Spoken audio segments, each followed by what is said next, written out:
হাসান নামে একটি কৃষক তার গ্রামে মেয়ে আর স্ত্রীকে নিয়ে খুব সুখে সংসার করতেছে। নাজমা, আমি ক্ষেতের দিকে যাই, দুপুরে গরম ভাতটা দিও। ঠিক আছে, তুমি সাবধানে যেও। আব্বা, আমার জন্য গোলাপ ফুল আনমা। আনবো মা, নিশ্চয়ই আনবো।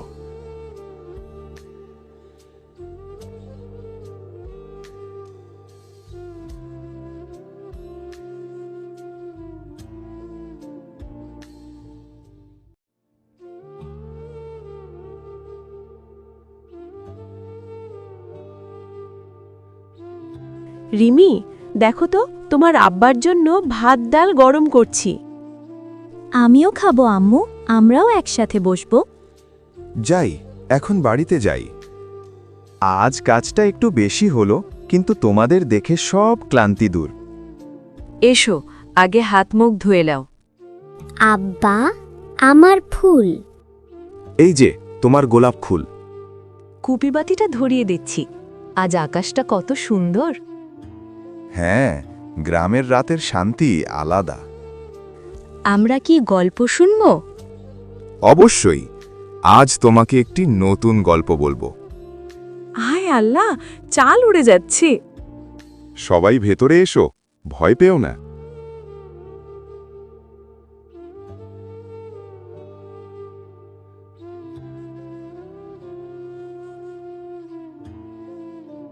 আমাদের ঘর নষ্ট হয়ে যাবে। না মা, আমরা আছি তো, ঠিক হয়ে যাবে।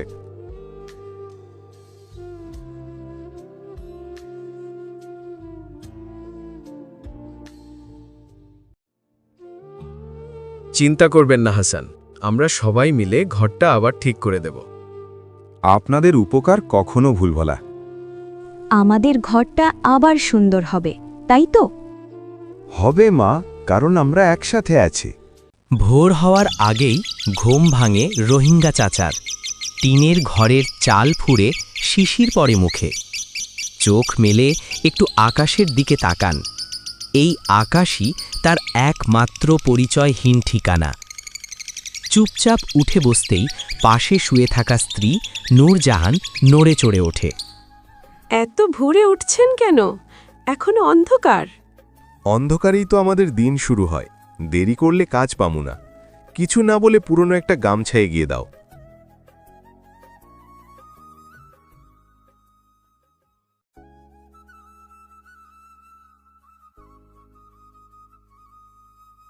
আজ মাঠে রোদ বেশি হবে, মাথায় দিয়া নিয়েন। আব্বা, আজও কি আপনি মাঠে যাবেন? না গেলে তো ভাত চুটবে না মা।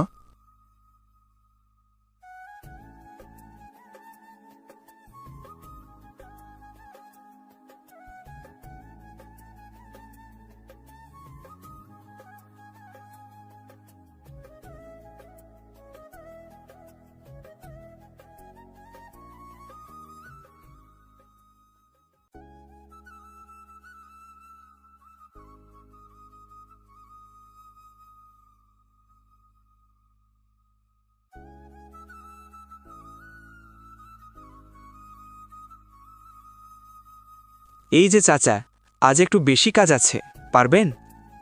যত কাজ দেন ততই করম, শরীর আছে যতদিন। দিনমজুরি আজ আগের মতোই, কম মনে করলে কইয়েন। কম বেশি কইবার জায়গায় আমি নাই ভাই, কাজ পাই এটাই অনেক।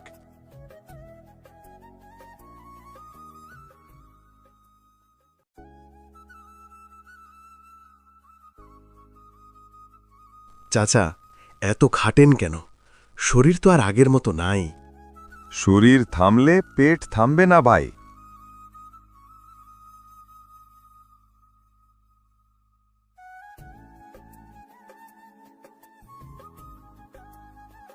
চাচা, আমার ঘর থেকে তরকারি আনাই দেই? না না, এইটাই যথেষ্ট।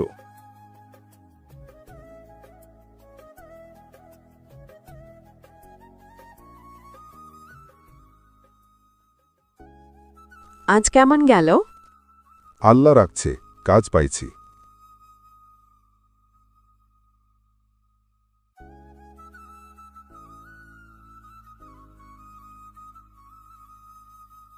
আব্বা, আজ স্কুলে মাস্টার বলছে কাল খাতা লাগবে।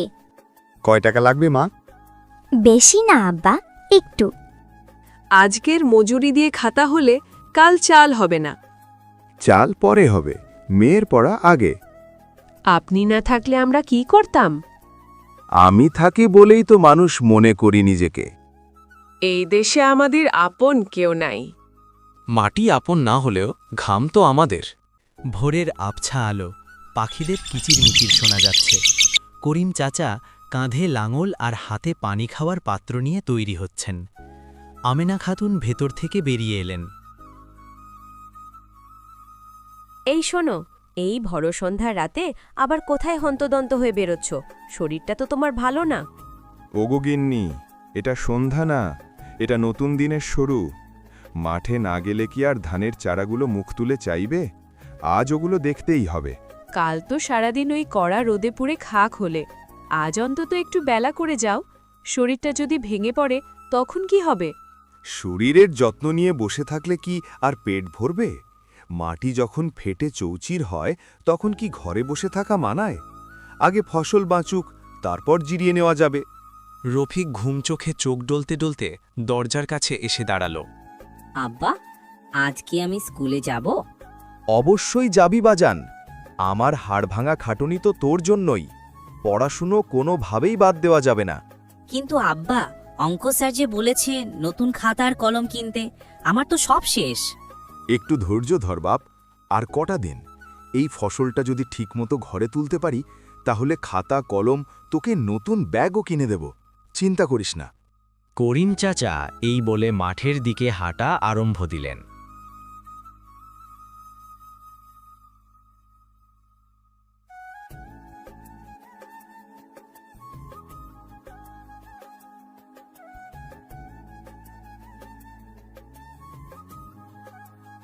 মাঠের মাটি শুকনো, চারদিকে রোদের তীব্রতা। করিম চাচা হাঁটু গেঁড়ে মাটির ফাটল দেখছেন। হায় আল্লাহ, এবার খরাটা যেন জমিনটাকেই গিলে খাচ্ছে। এত কষ্টের চারাগুলো কি তবে শেষ হয়ে যাবে? পাশের জমি থেকে মজিদ চাচা ঘাম মুছতে মুছতে এগিয়ে এলেন।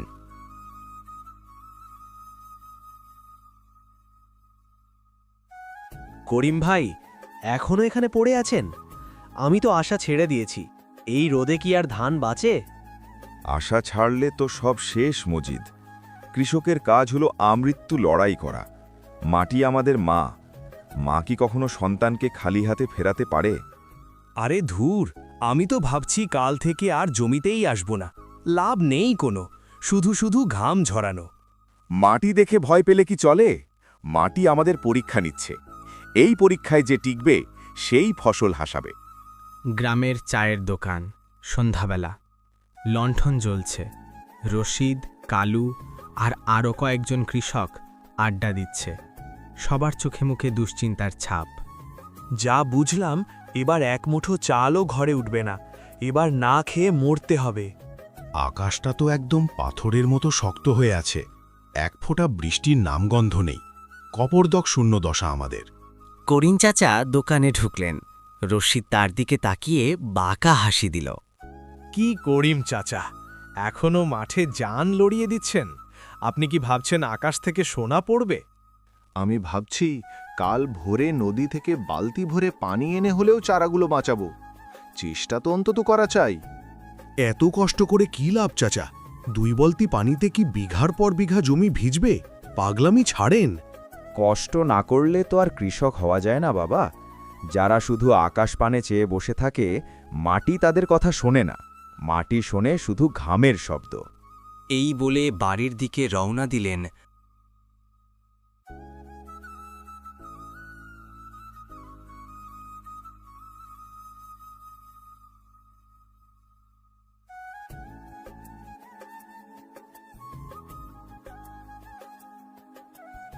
রাতের নিস্তব্ধতা।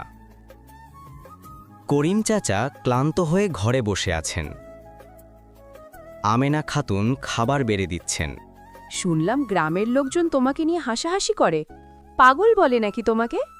হাসুক, তারা হাসবে আর আমি কাজ করব। যখন ঘর ধানে ভরে যাবে তখন এই হাসির উত্তর আল্লাহ নিজেই দিয়ে দেবেন। কিন্তু যদি শেষ পর্যন্ত কিছুই না হয়, যদি বৃষ্টি না নামে? আল্লাহ আছেন আমিনা, তিনি পরিশ্রমীর হাত কখনো খালি রাখেন না। বিশ্বাস রাখো। হঠাৎ বিকেলের আকাশ মেঘে ঢাকা, বিদ্যুৎ চমকাচ্ছে। শবনম দৌড়ে বাইরে এলো। আম্মা, আকাশ দেখো কি রকম কালো হয়ে আসছে। তাই তো, এই বুঝি রহমতের বৃষ্টি নামলো। বৃষ্টি শুরু হলো, মুষলধারে বৃষ্টি। করিম চাচা উঠোনে দাঁড়িয়ে 2 হাত তুলে আকাশ পানে চাইলেন। আলহামদুলিল্লাহ, আলহামদুলিল্লাহ, মরা চারাগুলো এবার জীবন ফিরে পাবে। দক্ষিণপাড়া গ্রাম, পাশাপাশি 2টি মাটির ঘর। সময় সকাল। পাষাণ আলী তার ঘরের বারান্দায় বসে জুতো পরছে। ভেতর থেকে আয়েশা আসে। আয়শা, আজ ভাত আছে? অল্প আছে, বাচ্চাদের খাইয়ে দিলে তোমার জন্য আর থাকবে না। ঠিক আছে, বাচ্চাদের দাও, আমি খেতে গিয়ে কিছু জুটিয়ে খেয়ে নেব। ইমরান বই নিয়ে দৌড়ে এসে। আব্বা, আজ কি স্কুলে যাব? যাবি বাবা, তবে নতুন খাতাটা আজ না, পরে কিনে দেব। পাষাণ আলী এই বলে মাঠের দিকে রওনা হয়। ঠিক সেই মুহূর্তে পাশের ঘর থেকে চিন্তিত মুখে মানিক আলী বেরোয়।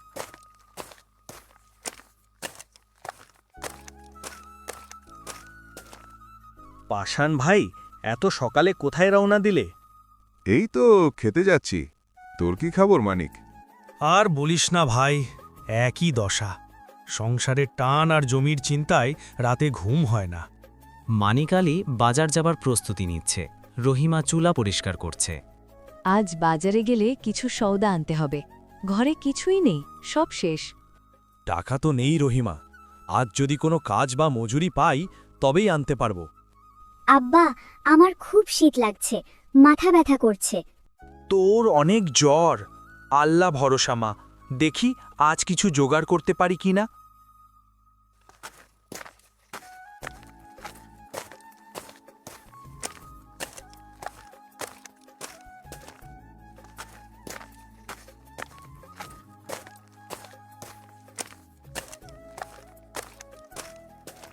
পাষাণ আলী আর মানিক আলী দুজনে যার যার জমিতে নিড়ানি দিচ্ছে। মাঝে আইল দিয়ে সীমানা ভাগ করা। মানিক, কাজ করতে করতে ভাবছিলাম, আলাদা সংসার করলেও আমাদের কষ্টগুলো কিন্তু আলাদা হয় না রে। ঠিক বলেছিস ভাই, তোর ঘরে আজ চাল নেই তো আমার ঘরে মেয়ের ওষুধ কেনার টাকা নেই। মাঝে মাঝে মনে হয় আমরা যদি আলাদা না হতাম তবে হয়তো ধকলটা কম হতো। তা হয়তো হতো, তবে আলাদা থাকলেও ভাই তো ভাইই থাকে। রক্ত কি আর আলাদা হয়? দুপুর গড়িয়ে বিকেল হয়। দুজনে ক্লান্ত হয়ে আইলের ওপর বসে থাকে। ভাই, দুপুরে কিছু খেয়েছিস? না লেক, তুই? আমিও না। চল মানিক, বাড়িতে যাই।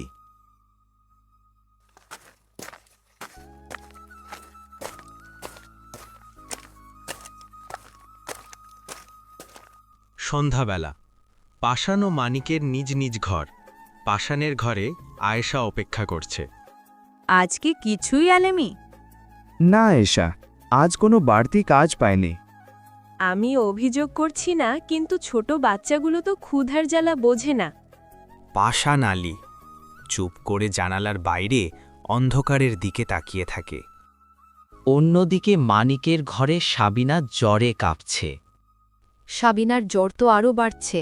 কপালে জলপট্টি দিচ্ছি, কিন্তু নামছে না। ওষুধ লাগবে। আমি দেখছি কি করা যায়। কাল সকালে পাষাণ ভাইয়ের সাথে কথা বলবো।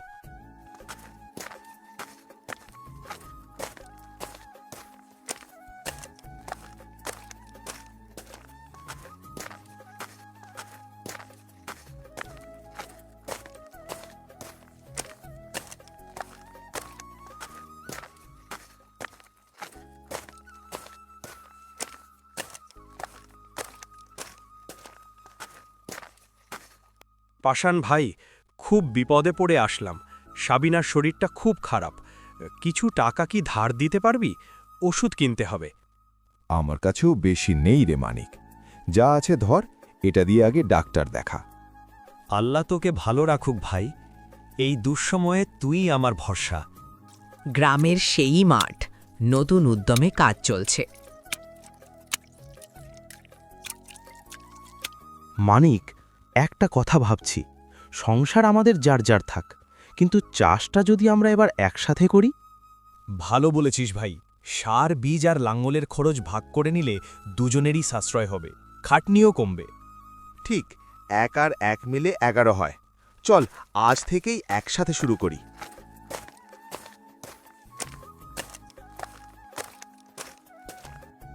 সোনালি ধানে ভরা মাঠ, সময় কয়েক মাস পর। ভাই দেখ, আমাদের ক্ষেতটা কেমন হাসছে, মাশাআল্লাহ, এমন ফলন আগে কখনো হয়নি।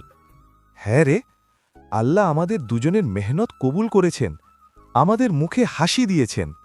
ফসল বেচে এবার সব অভাব দূর হবে। আমি আগে তোর ছেলের জন্যে নতুন খাতা আর কলম কিনব। পাগল নাকি? আগে তোর সাবিনার জন্য ভালো ওষুধ আর পুষ্টিকর খাবার কিনব।